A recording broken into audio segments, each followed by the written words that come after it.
Boa tarde, pessoal. Pessoal de Araruna, Integral Colégio de Curso, professor Luiz Carlos, né, Paulo? Vamos aí para mais uma aula de História, certo? Sobre o período entre guerras. Porém, vamos primeiro corrigir as atividades que foram colocadas para casa, certo? Então, vamos aí, o livro didático, abre aí na página 10, na verdade, a página 9 e 10, tá? Tem um textozinho na página 9, tá? Que fala sobre como é que estava a Alemanha, né? Como é que estava a Alemanha antes, né, da ascensão de Hitler ao poder, certo? E aí vai ter dois termos que vocês vão colocar, seria a hiperinflação, né? A inflação seria inflação em grandes proporções, o que vai causar superdesvalorização da moeda, e o aumento do custo de vida, vai causar desemprego, vai causar muita violência, segurança também, tá? E recrudescimento seria o aumento, a ampliação, tá? A questão 2, você vai relacionar a derrota da Alemanha na Grande Guerra com os efeitos da crise de 1929 e a ascensão de Hitler ao poder. A gente pode pensar aí que a Alemanha, com o fim da Primeira Guerra, né, da Grande Guerra, ela vai sofrer várias punições, perda territorial, pagamento de indenizações, confisco de armamentos, diminuição da sua força militar, além de outras punições, certo? Isso vai gerar uma crise econômica muito forte, e aí, inclusive, vai pegar muito dinheiro emprestado com os Estados Unidos. Logo depois, os Estados Unidos entram em crise, né, em 1929, e a Alemanha vai entrar numa crise gigantesca. Claro, Hitler se toma, né, se aproveita desse contexto, lança campanha, se filia ao partido nazista e aí propagandeia, né, dizendo que não vai pagar mais indenizações, vai recuperar a economia, vai gerar emprego, vai gerar segurança, e foi o que aconteceu, né? Ele cumpre na sua ótica de governo o que prometeu, tá certo? Então essa aí mais ou menos seria a resposta da questão 2, tá certo? A gente vai agora lá para o livro de atividades, lá na página 5, tá certo? Que aí no caso é sobre como é de marcar, né? Você vai só marcar, eu vou só ler e vou dizendo aqui as questões que estão certas e as que estão erradas também. Então, questão 1 aí, a letra A, né? A crise econômica mundial decorrente da quebra da Bolsa de Valores de Nova York em 1929, ou seja, é uma característica desse período entre guerras? Sim, claro que é. Lembrando que o período entre guerras começa em 1919, com o fim da Primeira Guerra, e vai até o início, né, da Segunda Guerra. Então, a letra A está correta. B. Fortalecimento de governos democráticos, não, né? Governos autoritários e totalitários. Então, a letra B está errada. C. Amplo consenso entre os partidos de esquerda e de direita. Não tinha consenso nenhum, estavam sempre em conflito, né? Em guerras um com o outro. Então, C também está errada. D. Propagação de ideologias antissemitas na Itália e na Alemanha, principalmente na Alemanha, né? Está correto. Mobilização de massas por meio de propaganda dos meios de comunicação dos governos totalitários. Claro, né? Sempre tem essa propaganda, o culto ao líder, né? Então a letra E está correta. Então A, D e E estão corretas. Questão 2 também, você vai marcar verdadeiro ou falso para sobre a ascensão do nazifascismo na Europa, né? Então, aba 1. Os nazifascistas implantaram regimes políticos de extrema-direita e com objetivos expansionistas? Com certeza, a Alemanha se expandiu, a Itália vai conquistar muitas colônias na África, certo? Então, eram governos com características expansionistas, certo? Aba 2. A destruição causada na Europa pela Grande Guerra e os efeitos da crise de 29 contribuíram para o surgimento de líderes como Benito Mussolini e Adolf Hitler? Com certeza. Então, as primeiras duas abas são verdadeiras. Aba 3. O antissemitismo foi uma característica restrita ao nazismo? Não, né? Não foi o nazismo que inventou o antissemitismo, né? A aversão aos judeus. E aí já vem desde a antiguidade. A própria Igreja Católica também era, perseguiu muitos judeus, certo? E os judeus sempre nunca tiveram um lugar para dizer que só depois com a, a criação do Estado de Israel, certo? Mesmo assim, existe muito conflito naquela região. Aba 4. Os governos nazifascistas foram marcados pela perseguição daqueles que eram contrários aos ideais socialistas. Eram só pelos ideais socialistas? Não, né? Eles eram para deficientes, né? A questão da raça ariana, judeus. Não precisava ser apenas socialista, né? Que não seguisse a sua ideologia, a sua forma, né? de sociedade, era perseguido, tá certo? Então, sequência VVFF, tá? Questão 3, eu vou direto para as questões, né? Letra A. De que maneira os ideais fascistas, no caso aí já é sobre o governo fascista, né? Então, de que maneira os ideais fascistas atacavam a tradição nacional do iluminismo? Simples, né? Suprimia as diversas formas de liberdade, censura, crítica, dúvida e uso da razão não eram permitidos, certo? Que eram princípios iluministas. Letra B. Porque o governo fascista não pode ser considerado um governo democrático? É simples, né?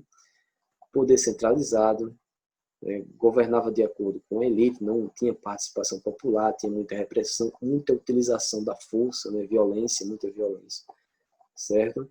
Essa é a questão, né? Questão número 3. Já número 4, tá? Já na página 6, você vai marcar aí uma alternativa incorreta na realidade, né? Que é sobre a ascensão de Mussolini ao poder. Então, letra A. Então, você vai marcar incorreta, tá, pessoal? Favorecimento do partido fascista por meio de fraudes. Teve muitas fraudes, né, nas eleições, tá certo? Então, ela está correta. Instituição de apenas um partido, tá? O partido fascista, também está correta. Proibição de greves, está correta. Apoio às ideias socialistas. Mussolini apoiava as ideias socialistas? Não, né? Então, encontramos a alternativa, que no caso é a letra D, certo? A questão 5, né, sobre a ascensão de Hitler, no caso, você vai marcar verdadeiro ou falso. Vamos aí para a questão 5, a primeira aba. Após ser nomeado chanceler, Hitler estabeleceu política de repressão aos partidos de oposição. Sim, né, quando ele assume, ele já vai perseguir, depois vai fechar esses partidos e vai colocar o partido nazista como o único, né, na Alemanha. Tá? Então é verdadeiro. Aba 2. A ascensão do líder nazista ao poder não teve apoio popular. Não teve apoio popular. Claro que teve, né? A sociedade alemã, ao menos a maioria, colocava Hitler como o salvador da pátria. Certo? Então, a aba 2 é falso. Tá? Teve apoio popular, sim. Aba 3. O antissemitismo foi um fator presente na política do governo alemão no período entre guerras. A gente acabou de falar isso, né? É verdadeiro. Tá? Aba 4. O governo instaurado por Adolf Hitler tinha características autoritárias e não totalitárias. Ou seja, Adolf Hitler foi um governo autoritário, apenas autoritário, não foi totalitário. Não é, né? Ele foi mais totalitário. Ele foi um domínio total, né, de todas as esferas, os mecanismos, né, da Alemanha, certo? Então, essa aba 4, é falsa. Após a morte do presidente alemão, Hindenburg, Hitler assumiu o poder integralmente, colocando fim à República de Weimar. Verdadeiro, né? Quando o presidente alemão Hindenburg morre, né, Hitler acaba tomando para si centralizando nele todos os poderes. Tá? Então, a sequência da questão 5 é V, F, V, F, V. Ok? E a questão 6, você vai analisar essas afirmativas, tá? E vai marcar a questão correta. Tá certo? Os movimentos fascistas podem ser definidos como totalitarismos de extrema direita, que visam garantir a liberdade de expressão e evitar o avanço político dos comunistas. E aí, o que é que vocês acham, pessoal? Visam garantir a liberdade de expressão? Não, né? Ele não garantia liberdade de expressão, era o que eles achavam que era, tá certo? Então a 1 aí já está errado. Afirmativa 2. Os movimentos nazifascistas ganharam força, representatividade política e popularidade após a Grande Guerra, com certeza, né? É após a Grande Guerra que eles vão ter ascensão. Então a 2 está certa. As maiores características do governo de Mussolini se baseavam em uma ideologia militarista, expansionista e nacionalista. Com certeza, está corretíssimo. Então, 2 e 3 aí já estão certas. 4, a tomada do poder por Hitler e o fim da República de Weimar, fizeram surgir um Estado totalitário, monopartidário, intervencionista, militarista, nacionalista, expansionista e, acima de tudo, racista. Tá? Completamente certa a questão. Certo? Então, 2, 3 e 4 é a letra D. Tá? Então, terminando as correções dessa atividade, vocês aí só fazem, né, dar uma olhada se está certa, né? Vão corrigindo aí. Tá? E aí, podemos ir agora para fecharmos esse conteúdo. Tá? Na realidade, esse conteúdo ele não acaba, ele acaba o capítulo, mas lá na frente a gente vai ver aí que essa formação desses governos autoritários e principalmente os totalitários vão favorecer muito, né, a eclosão, a eclodir na realidade a Segunda Guerra Mundial, um assunto aí esperado por todos, certo? E aí temos aí os governos autoritários, né? Tem algumas diferenças entre governos autoritários e totalitários, como eu já havia falado para vocês, né? O governo totalitário ele é total, ele está em todo lugar, até dentro da sua casa, né? Você está com medo até de um irmão, de um pai dedurar você, tá? Se você está tendo ou lendo algum livro, tendo alguma ideia que não esteja de acordo com esse governo totalitário, tá certo? Mas os governos autoritários aí são o salazarismo, de Antônio Salazar, e o franquismo de Francisco Franco, tá? Eles vão surgir aí no contexto do pós-guerra. Eles queriam dar resposta aos problemas sociais que existiam, a gente vai ver já já, tá? Nesses dois países, em Portugal e Espanha, né? Seguindo a sequência aí de Salazar e do Franco.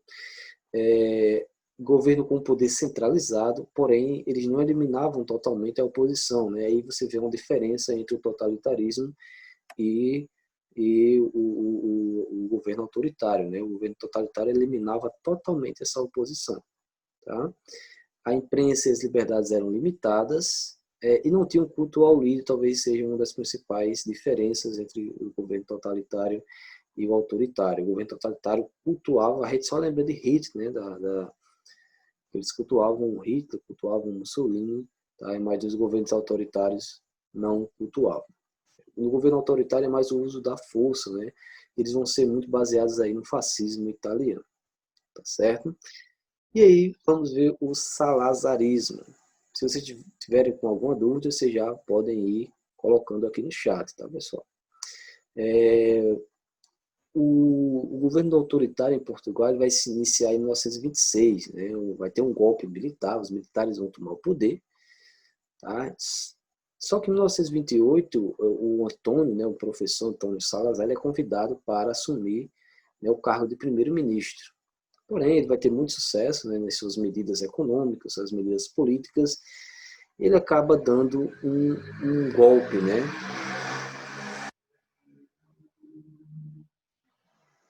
Ele acaba dando um golpe que vai ser chamado aí de golpe do Estado Novo, né? E a gente pode lembrar, fazer uma relação, golpe do Estado Novo com o golpe que vai ser nosso próximo assunto, né? Que o Getúlio Vargas deu, né? Na década de 30, né? Golpe do Estado Novo.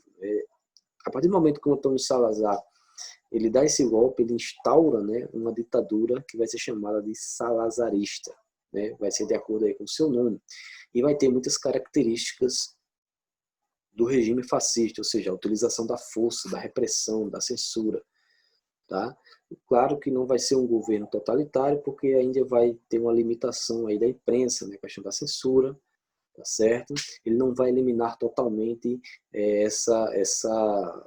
a oposição, principalmente os né, partidos de esquerda. Claro, vai ser um partido único, mas as pessoas que eram ligadas mais à esquerda. certo? Então, algumas características desse governo, né? Instauração da União Nacional como um partido, então vai ser, né, um só partido.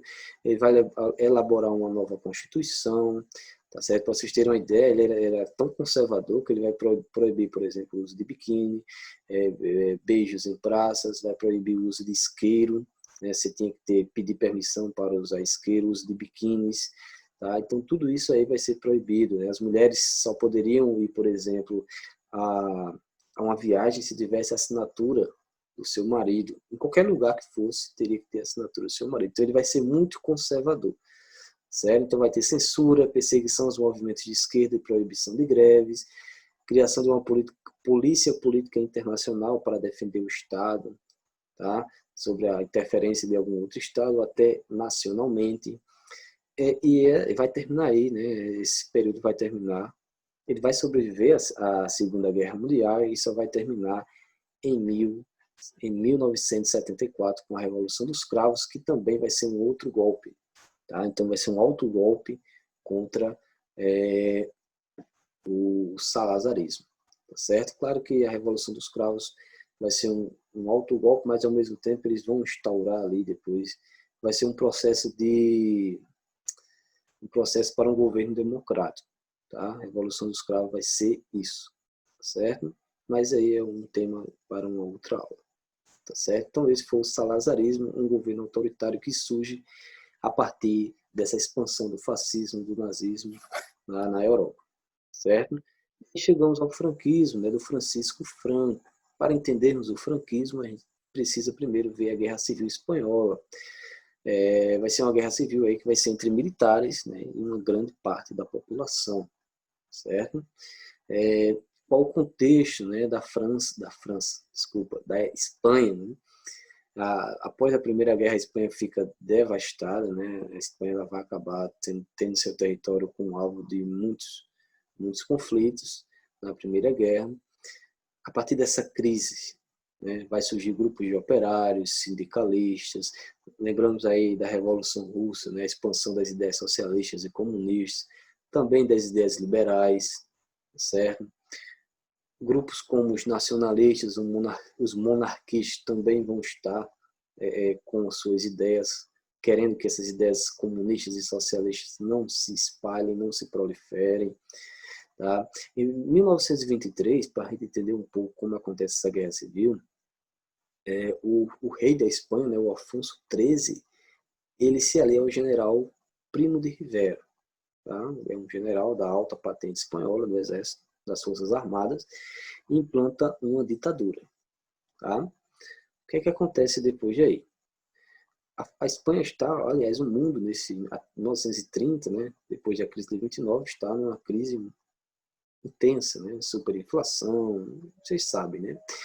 E o Primo de Rivera acaba renunciando. A partir do momento que ele renuncia, a república é proclamada na Espanha. Tá? Quem é que assume essa república? São partidos de esquerda que vão assumir, certo? A partir do momento que esses partidos de esquerda assumem o governo republicano na Espanha, eles vão implantar aí liberdades, né? Liberdade de expressão, liberdade política, sindicalização, os meios de produção, o fruto desses meios de produção, né? Eles vão ter que ser divididos, foram divididos durante a República, tá? Eles vão instaurar aí a reforma agrária também. Claro que isso não vai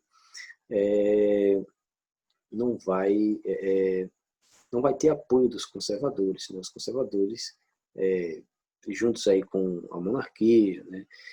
Pessoas ligadas à Igreja Católica vão questionar e vão, né, tentar reverter esse quadro, essa situação, certo? Então esse era mais ou menos o contexto, né, que foi aí um pouquinho antes da Guerra Civil Espanhola. Como é que foi esse contexto? Foi isso aí, certo?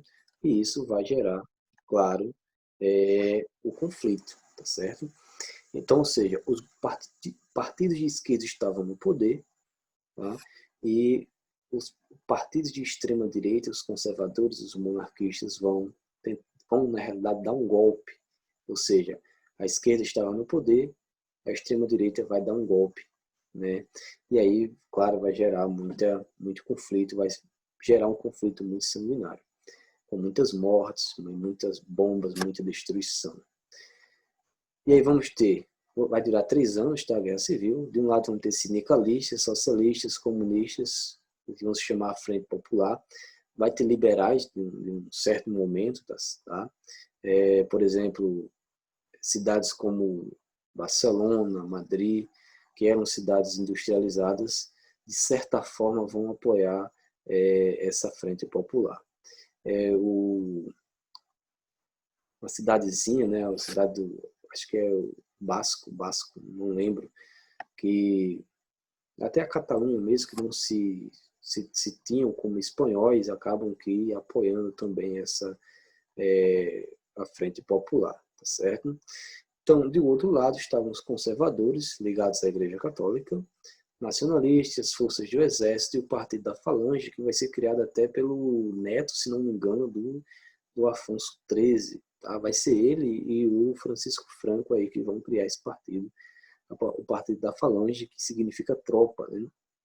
Tropa de extrema-direita, né? A tropa dos francos, do franquismo, a tropa até dos fascistas, certo? Tem até uma imagem aqui ao lado, tá?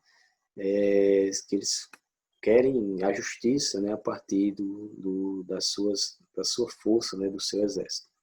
E vai ter amplo apoio do exército aí também, isso é importante. Lembrando que ele vai colocar de um lado a Alemanha, né, a Alemanha e Itália, e do outro a União Soviética, tá, pessoal? Querendo ou não, vai colocar do lado. Então, os conservadores têm apoio da Itália e da Alemanha. A Itália envia mais ou menos aí 50 mil soldados para lutar nessa guerra civil. Tá? E a Alemanha envia, por exemplo, a sua força aérea, né? A sua potente força aérea. Era como se fosse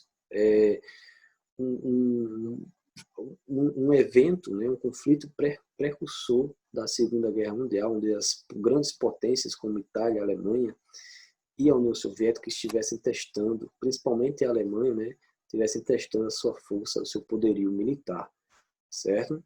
E a Frente Popular vai ser apoiada pela União Soviética, mas não vai ter, vão dizer, né, a maioria dos historiadores vão dizer que não teve tanto apoio.